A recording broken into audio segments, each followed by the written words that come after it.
I'll give you my entire salary, $15,000, if you can translate this."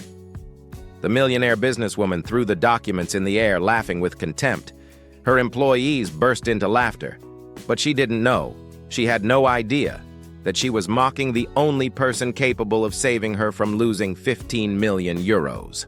And that invisible man, that window cleaner she humiliated every day, was about to teach her the most expensive lesson she would ever receive in her life. This is the true story of how arrogance almost cost everything, and how dignity defeated prejudice. Stay until the end, because the twist will leave you speechless. Get out of the way. Important people are coming through. The scream echoed through the glass corridor on the 23rd floor. Patricia Mendez was 39 years old and commanded an empire, one of the largest import companies in São Paulo.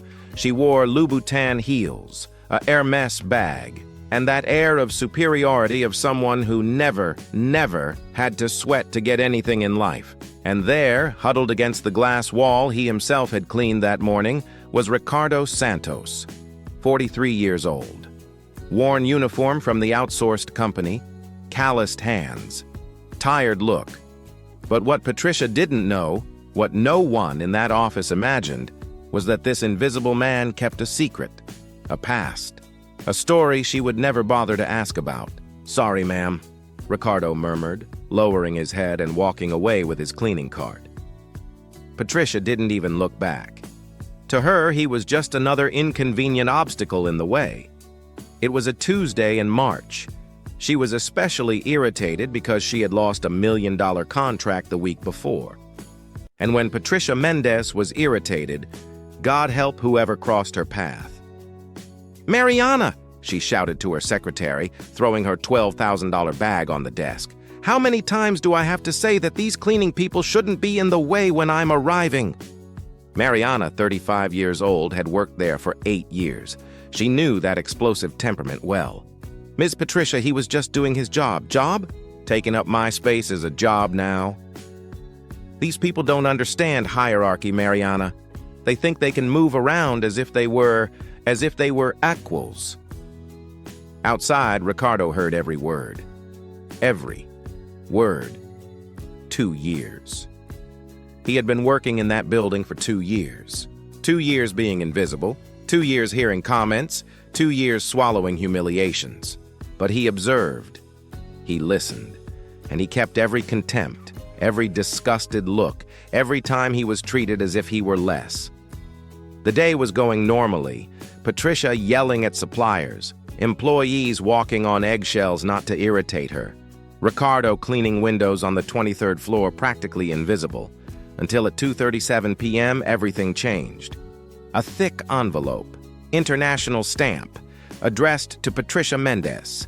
When she opened it, when her eyes slid over those strange symbols, those impossible words to pronounce, her expression completely changed. "What the hell is this?" she exploded, throwing the papers on the desk. Mariana approached, nervous as always. "Ms. Patricia, it seems to be Hungarian, or something from Eastern Europe. There are official stamps here." "Hungarian? Who the hell speaks Hungarian in Brazil? This must be a scam."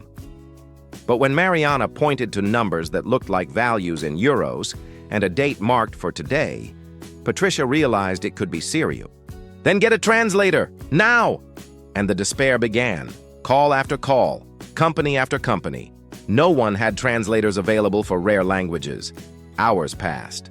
Patricia became more and more nervous. "What do you mean nobody can?" she screamed on the phone. "This city has 12 million people and no one speaks this damned language?" That's when Amanda, from finance, brought news that turned nervousness into panic. "Ms. Patricia, official documents like this usually have a deadline. If you ignore it, you could lose important legal rights." Patricia examined the papers again. She saw a date clearly marked. Today. 6 p.m. It was 3:20 p.m. Less than 3 hours. This is ridiculous. She exploded to the entire office. A company of my size can't solve a ridiculous little translation problem? And then, At the height of frustration, at the peak of arrogance, Patricia did something that would change everything. She raised the documents way up high and shouted to the entire office, "Listen here. I'll give my entire salary, $15,000, to whoever can translate this garbage." The employees burst into laughter. $15,000? That was more than the annual salary of most of them. "For that price, I'll learn any language in 5 minutes, Roberto from sales shouted. More laughter, jokes about aliens, comments about invented languages. But outside, in the glass corridor he had just cleaned, Ricardo Santos heard everything. Every word. 2 years. 2 years being invisible. 2 years of humiliations. 2 years hearing he was nothing. And now he approached the office. His eyes fell on the documents Patricia was waving in the air like they were trash. And then Ricardo saw. It wasn't surprise about the language. It was surprise about the content. Those papers weren't spam. They weren't just any correspondence. They were international inheritance documents. 15 million euros. Ricardo swallowed hard. The documents explained that Patricia had been located as the only heir of an aunt who died in Budapest. But there was a deadline. By 6 p.m. Today. If she didn't confirm receipt by then, everything would be destined to the Hungarian state. Ricardo looked at the clock. 3:42 p.m. There was still time, but not much. And there was Patricia, making jokes about something that could completely change her life, offering her salary to whoever solved a problem that he could solve in 10 minutes. 2 years of humiliation, 2 years being treated as invisible, 2 years being called dumb, incapable, inferior, and now he had the chance. The chance to show that appearances deceive, the chance to prove his worth, the chance to turn the game around. Ricardo took a deep breath, straightened his shoulders, and took a step forward. "Excuse me, Miss Patricia." The voice came out firm, respectful, but firm. The entire office froze. Everyone turned. The window cleaner had dared to interrupt the boss's fun?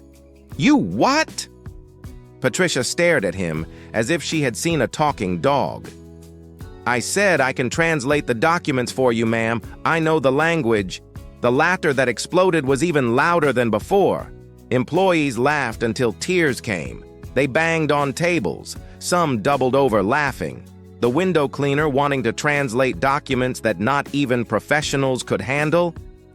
"You heard that, people?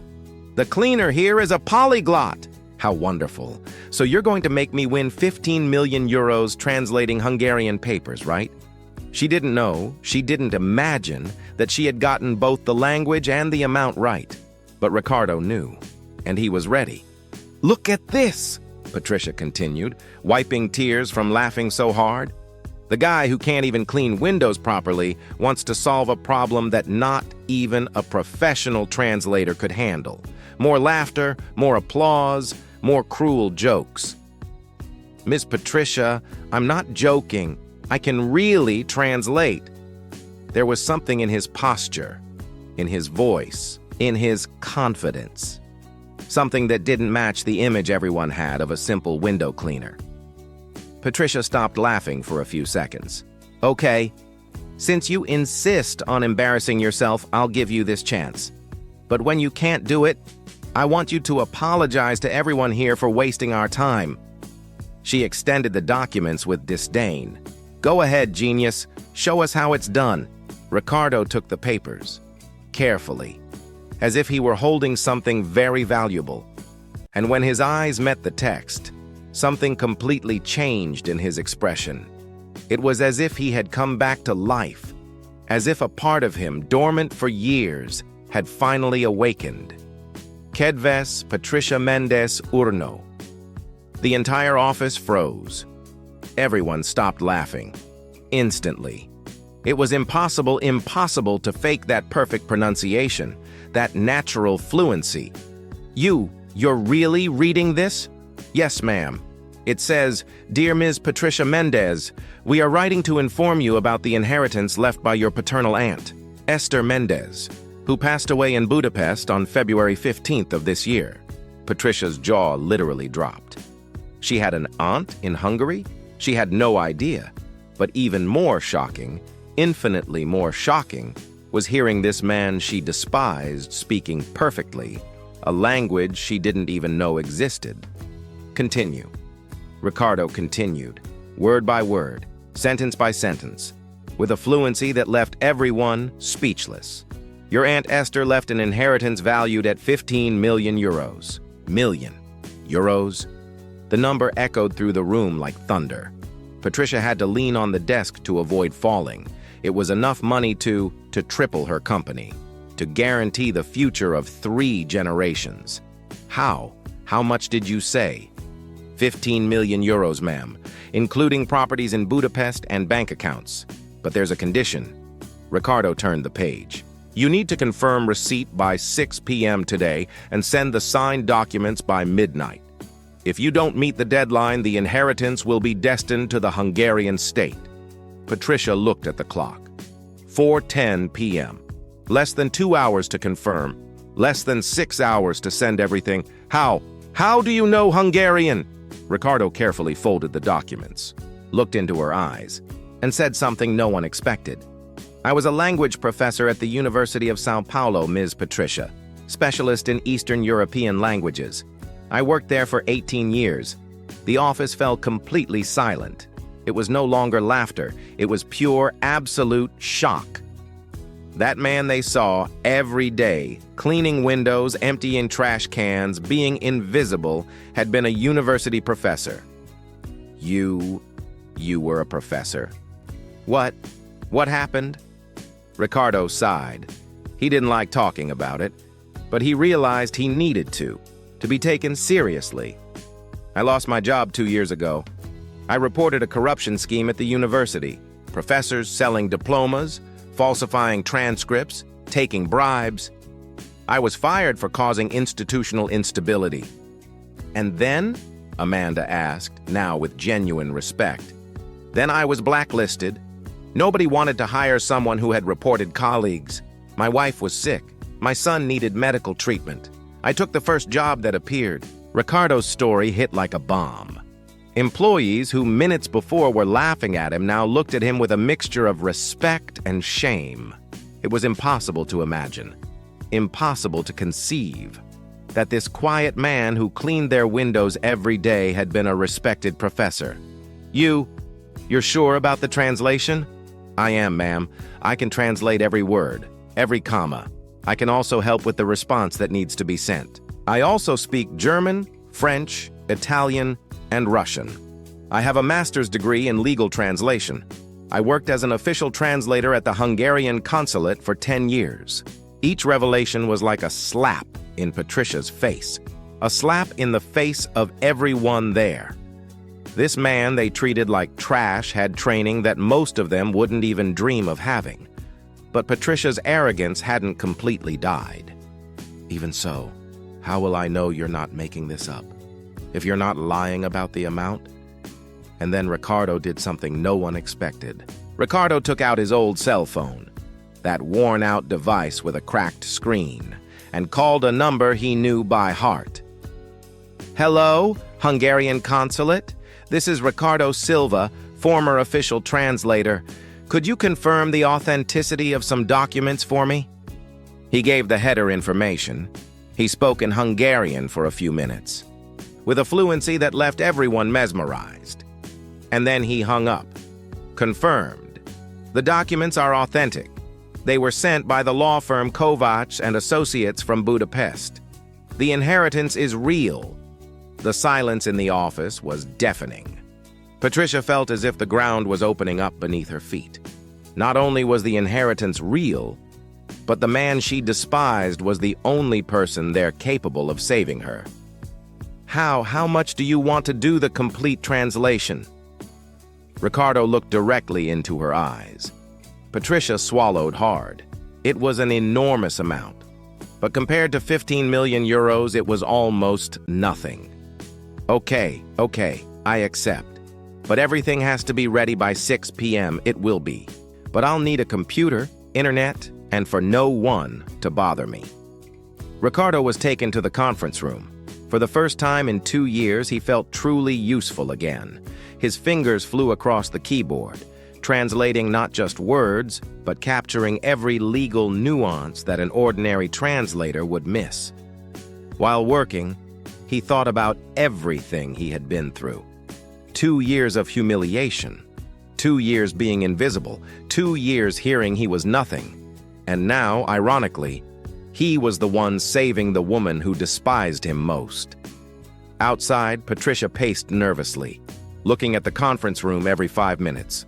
15 million euros depended on the man she had called incompetent 1 hour before. The irony, the cruel irony, wasn't lost on anyone. Roberto whispered to Amanda, "Man, we worked 2 years with a former university professor and never knew. Imagine how many people we misjudge every day." 5:55 p.m. 5 minutes before the deadline. The conference room door opened. Ricardo came out with a stack of perfectly organized papers, walking with a posture that no longer matched the image of a window cleaner. "Ready, Ms. Patricia." Complete translation, all legal terms explained, and the response letter already written in perfect Hungarian. Patricia took the documents with trembling hands. The translation was impeccable. Each paragraph explained in detail. It wasn't just a translation. It was a professional document of international level. "Ricardo," she said, her voice coming out different, lower, more humble. "You saved me. I just did my job, ma'am." Patricia sent the documents with 3 minutes to spare. 15 million euros were saved. But something much more important happened that day. An arrogant businesswoman learned that competence has no uniform, that dignity doesn't depend on position, that value isn't measured by salary. 3 months later, Ricardo was no longer a window cleaner. He was Director of International Relations, salary of $6,000 per month, and 3% participation in company profits. His wife got the treatment she needed, his son went back to school, and he recovered his dignity. Patricia was never the same. She learned that the most important people are sometimes the most invisible, and that a simple cruel bet can turn into the greatest lesson of life. Because in the end, competence always beats arrogance, dignity always beats prejudice, and character always beats social position. Never, never underestimate someone by their appearance, because the person you despise today might be the only one capable of saving you tomorrow. If this story touched you, if it made you reflect on how we treat the people around us, leave your like now. Share with someone who needs to hear this message, and tell me in the comments, have you ever underestimated someone who later surprised you? Subscribe to the channel for more stories that will transform the way you see the world. And always remember, every human being has a story, every human being has value, and every human being deserves respect. Until the next story.